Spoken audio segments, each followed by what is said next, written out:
bergabung di channel YouTube milik RSUD Profesor Dr. Weset Yohanes Kupang NTT. Kami berusaha mengupayakan memberikan informasi-informasi singkat yang penting bagi masyarakat, terutama untuk masyarakat NTT yang kami cintai. Kali ini kita akan berbicara tentang apa sih sebenarnya pentingnya vitamin D terhadap pandemi COVID-19 kali ini. Saya Dr. Nina Keraf, spesialis penyakit dalam, Dr. Internis di RSUD Profesor Dr. Weset Yohanes. Baiklah, kita mulai dengan vitamin D. Banyak orang sudah mengetahui tentang vitamin D yang merupakan vitamin larut lemak. Vitamin ini juga merupakan prohormon yang bekerja pada 36 organ tubuh kita. Vitamin ini masyarakat kenal sebagai vitamin yang banyak berperan pada pembentukan tulang dan gigi.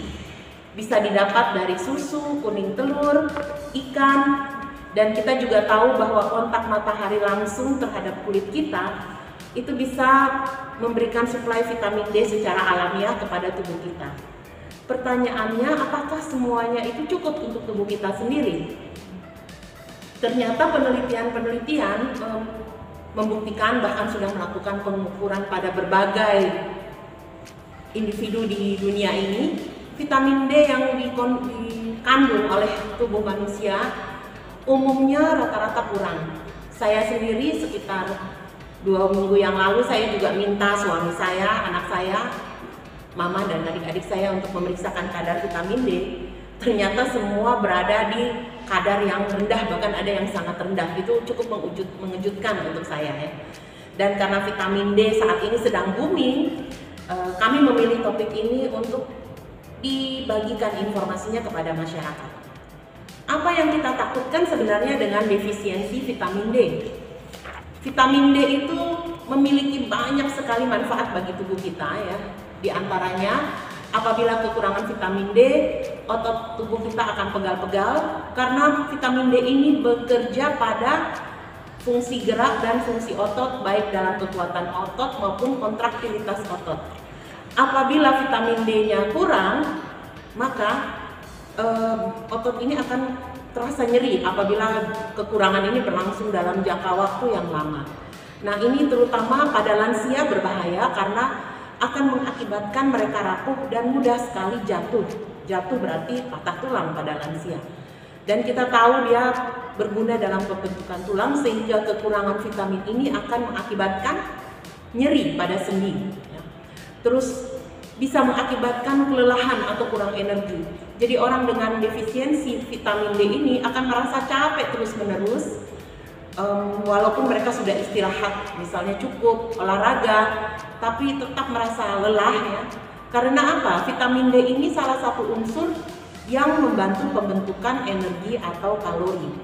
Akibat fungsi pembentukan kalori atau energi ini juga ya, yang membuat orang cepat lelah ya, cepat lesu, dan kalau vitamin D kurang maka tubuh kita cenderung untuk menjadi gemuk karena tidak terjadi pembentukan kalori. Yang kelima, di otak kita ini terdapat area yang berhubungan dengan rasa bahagia. Nah, rasa bahagia ini terdapat reseptor vitamin D. Reseptor ini bekerja apabila vitamin D cukup. Begitu vitamin D-nya kurang, maka kita akan merasa moodnya terganggu, merasa tidak nyaman, tidak bahagia, bahkan kadang-kadang akibat produksi dopaminnya berkurang, seseorang bisa merasa atau jatuh dalam keadaan depresi. Dan vitamin D ini sendiri ternyata memiliki fungsi neuroprotektif, artinya melindungi saraf, sehingga bisa mencegah gangguan fungsi kognitif dan juga bisa memproteksi kita dari penyakit Alzheimer. Vitamin D ini juga ternyata merangsang pertumbuhan folikel rambut, sehingga sebelum waktunya, karena bagaimanapun usia bisa mengakibatkan rambut kita rontok ya, tetapi dengan defisiensi vitamin D, pasien bisa mengalami kerontokan rambut atau botak sebelum waktunya. Berkeringat adalah hal yang wajar, tetapi kadang-kadang ada orang yang mengeluhkan, loh kenapa ya saya kok hanya berkeringat di wajah saja, tubuh yang lain tidak ada keringatnya. Nah, ini juga bisa akibat vitamin D yang kurang. Berikutnya ada penyakit yang disebut BPPV, benign paroxysmal positional vertigo. Jadi pada usia 35 atau 40 tahun ke atas, kadang-kadang seseorang tiba-tiba pusing, berputar secara tiba-tiba, tidak jelas penyebabnya, tidak jelas apa yang mengakibatkan dia menjadi pusing berputar ini. Itu karena biasanya salah satu di antaranya maksud saya adalah akibat defisiensi vitamin D. Karena apa? Di dalam saluran telinga kita yang di bagian dalamnya ini terdapat saluran kalsium dengan reseptor vitamin D. Begitu vitamin D-nya kurang, maka reseptor ini akan terganggu, keseimbangan seseorang itu juga bisa terganggu. Vitamin D sendiri juga pada kulit berfungsi untuk memperbaiki regenerasi kulit. Jadi luka akan sulit sembuh apabila vitamin D kurang. Yang berikutnya yang sebenarnya sangat bermanfaat juga adalah banyak penelitian yang menunjukkan bahwa vitamin D mempunyai efek proteksi pada jantung. Dan vitamin D ini juga ternyata terbukti apabila kurang bisa merangsang cepat terbentuknya diabetes tipe 1 ataupun tipe 2. Yang sangat menarik lagi, vitamin D ini mempunyai fungsi proteksi terhadap 15 tipe kanker. Ya, dia berhubungan dengan 15 tipe kanker ini, diantaranya adalah kanker kolorektal. Dan penelitian juga menunjukkan bahwa pada wanita-wanita yang menopause, apabila kadar vitamin D-nya kurang, mudah terjadi kanker. Ya, kanker apa saja di dalam wanita tersebut. Terus vitamin D ini juga merupakan imunomodulator, artinya mengatur imunitas tubuh kita.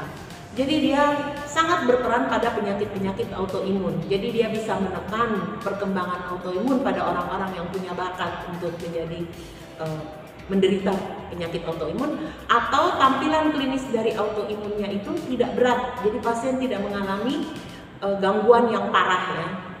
Dan dengan fungsi dia sebagai imunomodulator ini, vitamin D ini berarti kalau mengalami kekurangan vitamin D berarti daya tahan tubuh kita akan berkurang sehingga mudah mengalami infeksi yang berulang-ulang. Itu kurang lebih apa-apa saja yang terjadi apabila kita mengalami defisiensi vitamin D.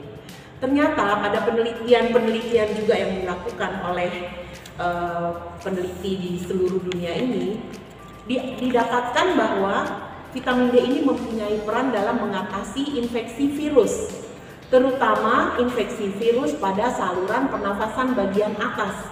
Itulah sebabnya banyak peneliti yang mulai mengadakan penelitian tentang vitamin D dan COVID.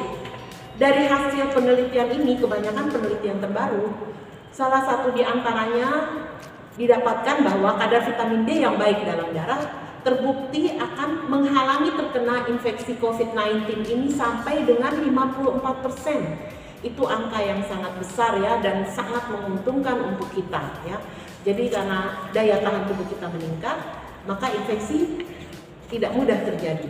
Kalaupun kita terkena infeksi, maka infeksi yang terjadi itu tidak terlalu parah atau mungkin sembuh lebih cepat. Di Indonesia sendiri pada tahun 2020 kemarin, Prabowo Raharusan melakukan penelitian ya, dan ternyata didapatkan bahwa kadar vitamin D kurang dari 20 itu mengakibatkan tingkat kematian COVID sampai dengan 99%. Tetapi begitu kadar vitamin D kita naik lebih dari 30, maka tingkat kematian COVID-nya adalah sekitar 4%. Sebuah angka yang benar-benar sangat signifikan ya, sangat berharga ya angka tersebut ya. Nanti pertanyaannya, bagaimana cara kita mengetahui kadar vitamin D di dalam tubuh kita? Caranya sangat sederhana.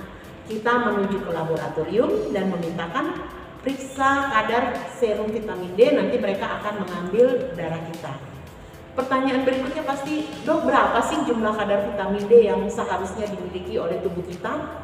Kebanyakan pedoman-pedoman di seluruh dunia menganjurkan angka 30 nanogram per mililiter sampai dengan 100 nanogram per mililiter. Tetapi penelitian-penelitian menganjurkan bahwa yang diharapkan adalah kadar optimal maksimal, yaitu angka 80 nanogram per mililiter liter sampai dengan 100 nanogram per mililiter. Ingat ya, proteksi yang optimal didapatkan apabila angkanya mencapai 80 nanogram per mililiter sampai dengan 100 nanogram per mililiter. Nanti pasti ada pertanyaan lagi. Bagaimana sih cara mengkonsumsi vitamin D ini? Konsumsi vitamin D yang dianjurkan tuh ada bermacam-macam. NTT juga di Kupang ini kadang-kadang kita sulit ya mendapatkan persediaan obat ya. Tetapi saat ini di Kupang saya perhatikan sudah ada yang 1000 IU dan 5000 IU. Bagaimana cara mengkonsumsi? Tubuh kita ini adalah tubuh yang unik ya, ciptaan Tuhan untuk tiap manusia itu unik. Maka sangat diperlukan konsultasi bagi setiap orang yang ingin mengkonsumsi vitamin D kepada dokter Anda sekalian. Tidak masalah mau dokter umum atau dokter spesialis apapun, tidak masalah, karena semua dokter pada dasarnya mengerti tentang vitamin D ini ya.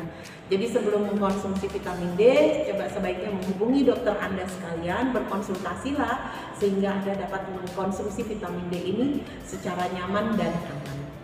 Demikian, semoga informasi yang saya berikan ini bisa bermanfaat bagi kita semua.